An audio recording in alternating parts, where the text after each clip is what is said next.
Evangelio de nuestro Señor Jesucristo según San Marcos.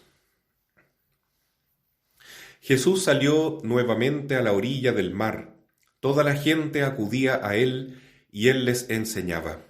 Al pasar vio a Leví, hijo de Alfeo, sentado a la mesa de recaudación de impuestos, y le dijo: «Sígueme». Él se levantó y lo siguió.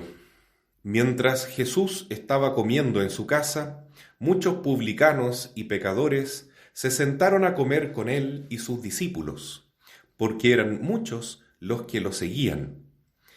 Los escribas del grupo de los fariseos, al ver que comía con pecadores y publicanos, decían a los discípulos: «¿Por qué come con publicanos y pecadores?».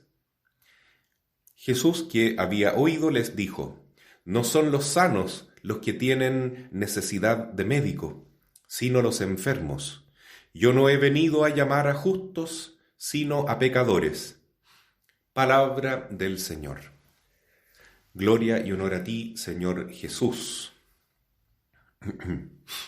Hemos escuchado en esta lectura del libro de Samuel uno de los momentos más importantes de la historia de Israel, que comienza con la época del reinado, el reinado humano que había sido solicitado por el pueblo al profeta Samuel, porque ellos ya no querían que los reinase, que los gobernase Dios a través de jueces, a través de profetas, es decir, de un modo directo, como había sido desde la época de Moisés, en que Moisés era un gran sacerdote, profeta, y hacía las veces también de rey de su pueblo, dado que él era el representante absoluto de Dios, el que tenía el respeto de todo el pueblo, sobre todo al verlo bajar del monte Sinaí con las 10 tablas de la ley y su rostro resplandeciendo como el sol.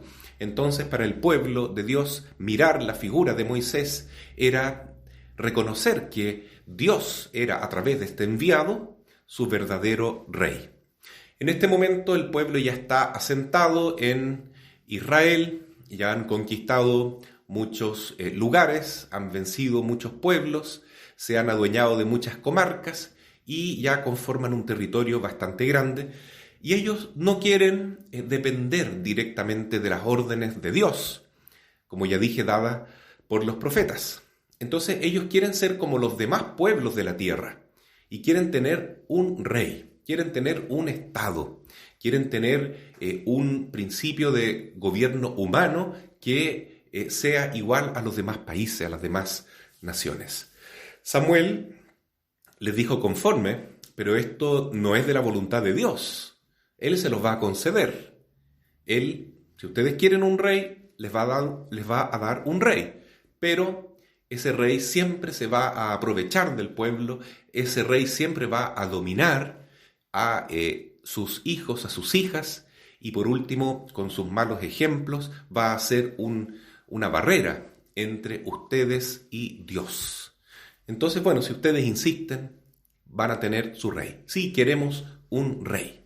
Y esto pasa todas las veces en que nosotros, los seres humanos, ya no queremos confiar en nuestra fe, en Jesucristo como Rey de Reyes, sino que queremos confiar en nuestras capacidades y en nuestras estructuras humanas.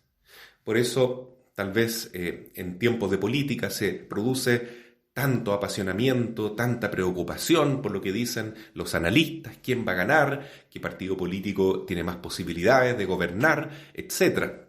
Pero muchas veces eso es una pérdida de tiempo.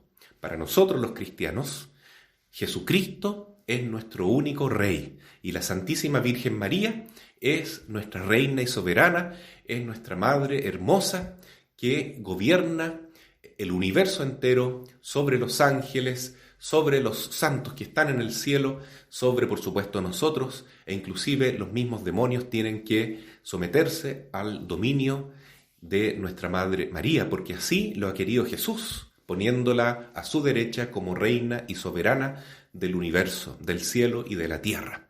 Pero para nosotros, muchas veces, el reinado de Cristo y María no es suficiente y queremos un modo de gobernarnos a nuestro modo.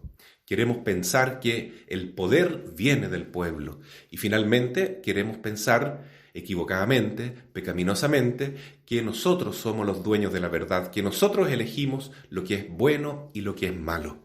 En el Santo Evangelio de hoy, todavía en el capítulo 2 de San Marcos, vemos otra de las llamadas que hace Jesús a sus apóstoles, siempre a orilla del mar de la Galilea. ¿Y a quién llama en este momento? A San Mateo, que en ese momento se llamaba Leví, el cobrador de impuestos. Leví era un hombre considerado malo, traidor entre los israelitas, porque cobraba impuestos al pueblo y le entregaba este valor a los romanos. Entonces era un colaboracionista con los que estaban dominando, los imperialistas de Roma. Y además se enriquecía mucho con el dinero que venía del pueblo, con todavía la protección de los soldados romanos.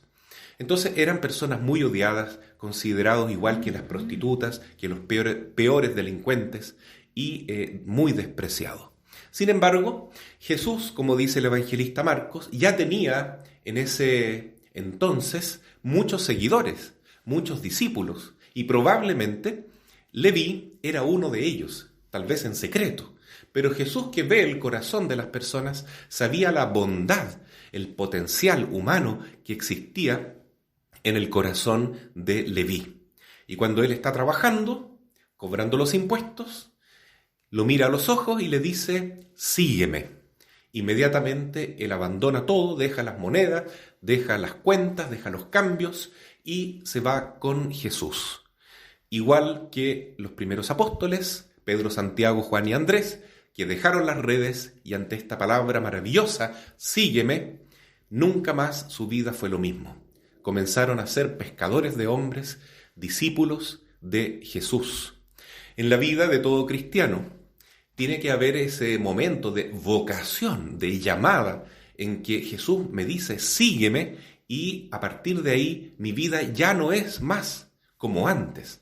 Ya no creo en las estructuras humanas en primer lugar, en los reyes de este mundo, en el dinero, en los placeres que me puede dar la vida aquí en la tierra, sino que la fuente de mi felicidad es Jesús. Cada vez que Él dice, sígueme, y yo me decido a confiar en Él absolutamente. Mi corazón se apega de ahí en adelante a Cristo. Podrán haber caídas, podrán haber tropiezos, tendrán que haber muchos aprendizajes dolorosos, a veces desvíos, pero el corazón ya se apegó a Jesús y a partir de ahí Cristo se transforma en el verdadero Rey de nuestra vida.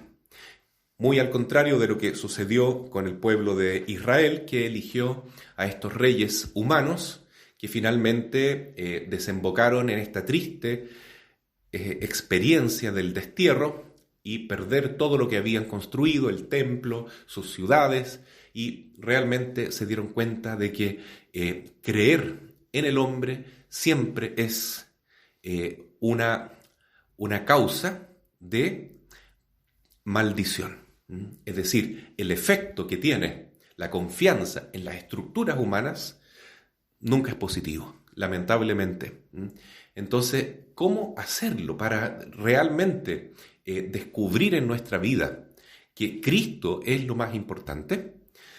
Bueno, es la humildad. Cuando yo creo que soy justo, que soy perfecto, que soy religioso, que yo ya sé todo lo que necesito saber en la iglesia, estoy corriendo un peligro gravísimo, porque estos fariseos y escribas, líderes religiosos de la época de Jesús, así se sentían, justos, perfectos, y con el derecho de juzgar a Cristo porque estaba comiendo con Mateo y con sus amigos, celebrando esta gran llamada, este gran cambio de vida que se produjo en la vida de Leví.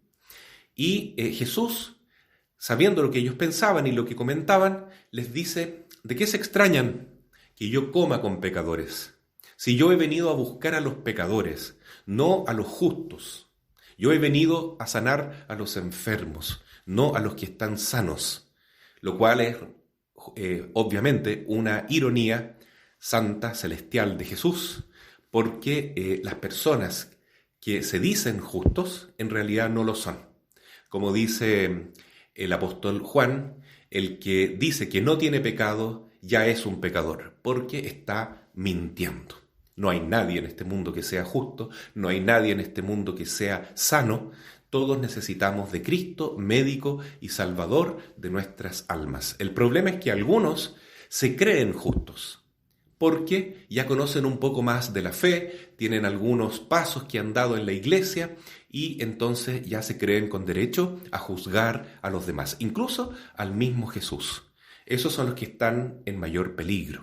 Entonces, ¿cuál es el paso principal que tengo que dar para recibir la salvación de Jesús, el perdón de Dios, la sanación del alma que Cristo nos quiere regalar? Y más precioso todavía, esta llamada divina que es fuente de salvación y garantía de vida eterna. Sígueme, la vocación de Cristo. ¿Cuál es el camino que debo seguir? Bueno, debo prepararme con la humildad de María Santísima, de los santos apóstoles que estaban dispuestos a reconocerse pecadores, indignos, incapaces de hacer nada sin la ayuda de Jesús. Por tanto, con humildad tenemos la disposición de, cuando Él nos llame, decir, sí, Señor. Dejo mis tonteras, dejo mis monedas, mis redes, todo lo que me ata a este mundo, y tú eres mi único Rey, mi Señor. Solo a ti te sigo, y a partir de entonces mi vida es bella, mi vida se torna con un verdadero sentido, llena de alegría profunda, a pesar de todos los problemas, vicisitudes que debe sufrir un apóstol o un discípulo y un servidor de Cristo.